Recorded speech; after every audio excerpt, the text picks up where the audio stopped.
Últimas palavras de um artigo seu que saiu na Folha em dezembro de 2002. Lula, presidente, é a prova de que um outro mundo é possível. Você continua achando?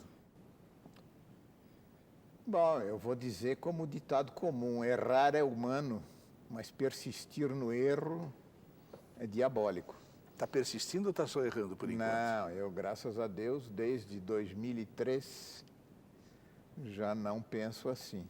Aí você disse ao Lula, presidente, o senhor não é mais líder sindical, é o chefe do poder executivo. Não tem de negociar com os bancos, tem de mandar. Como é que o Lula reagiu? Isso eu não disse. Como eu sou muito de reação cerebral muito atrasada, eu só pensei depois e, puxa, eu podia ter dito isso a ele.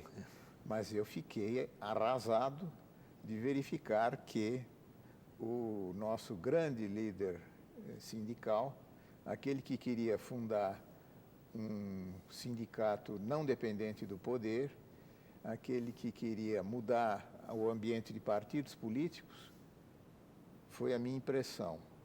Ele tinha mais admiração e respeito pelos empresários do que pelos seus irmãos sindicalistas. O Celso Furtado disse a você, pelo que eu conheço do Brasil, é muito difícil as classes dirigentes aceitarem reformas profundas. Como continuou a conversa? Eu acho que é impossível, não é muito difícil. Eu acho que é preciso avançar um sinal. É por isso que nós precisamos ter fé e esperança no povo. Os novos partidos políticos não devem ser organizações para tomada de poder, nem para aproveitamento de poder na oposição. Os novos partidos políticos têm que ser auxiliares do povo. Defensor dos plebiscitos. Por que o comércio e a indústria de armas ganhou o último havido aqui? Porque a nossa justiça eleitoral não tinha regras igualitárias de campanha. Porque nenhum partido político assumiu a defesa do interesse do povo. E porque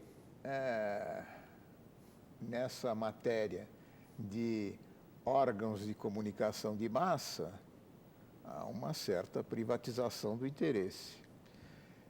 Mas isso não abalou um pouco as suas convicções? Não, ao contrário, porque eu percebi naquele referendo, não foi plebiscito, eu percebi naquele referendo que o povo, pela primeira vez, ele resolveu discutir o assunto em si. E não o glamour do candidato, a possibilidade do candidato arranjar lugar para os seus filhos, etc. Houve muita gente que me perguntou, mas o que o senhor acha dessa história de armas? E muitos diziam, a meu ver, de modo muito compreensível, a gente precisa se defender, não pode... Quer dizer, quando o povo erra, mas ele decide, ele aprende. Agora me diz uma coisa, o mundo sempre piora? Não, é um engano. Eu acho que há uma melhoria ética fundamental. Eu vou dar 2 exemplos. Até o século XIX, em vários países, e nós fomos campeões do mundo, existiu oficialmente a escravidão. Até a primeira lei no mundo que admitiu o voto feminino nas eleições é de 1892. Hoje, a escravidão, em certas circunstâncias, é considerada crime contra a humanidade, no Estatuto do Tribunal Penal Internacional.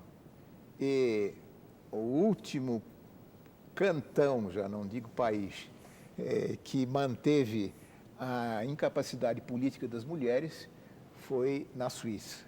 Mas como você diz que no Brasil, em 2007, 2008, a escravidão continua? escravidão continua, mas sempre vergonhosa.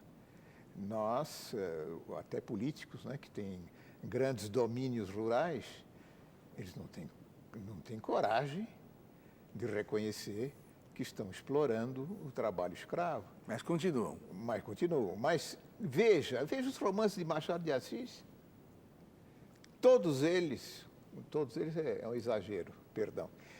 Mas, em grande parte deles, ou dos contos, os personagens diziam assim: deve chegar daqui a um mês uma partida de 120 peças, que eram escravos trazidos da África. Então, eu acho que eu vou ganhar com isso, tanto, tal, etc. Você prefere o poder ou os bastidores? Nenhum nem outro. Eu prefiro o ambiente público, ou seja, dizer o que eu penso, mas não quero poder. Tenho muito medo do poder. O poder transforma as pessoas e... Diz que é até afrodisíaco o poder, né? Eu acho que é a maior paixão do ser humano. Muito mais importante do que a paixão sexual. Fábio Conder Comparato. Digamos que em algum determinado momento você quis dizer alguma coisa e não deixaram.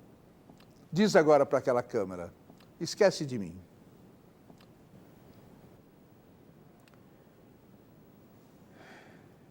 Eu quero lembrar uma frase do Evangelho, que está em São Mateus e São Lucas. Ninguém pode servir a dois senhores, porque ou amará um e odiará o outro, ou se afeiçoará a um e desprezará o outro. Ninguém pode servir a Deus e ao dinheiro. E eu me permito acrescentar: ninguém pode servir ao povo e ao dinheiro.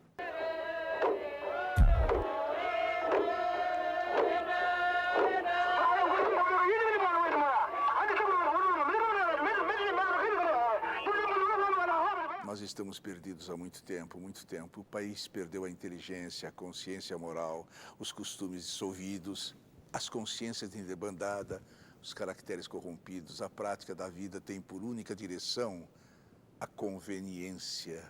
Não há princípio que não seja desmentido. Não há instituição que não seja escarnecida. Ninguém se respeita.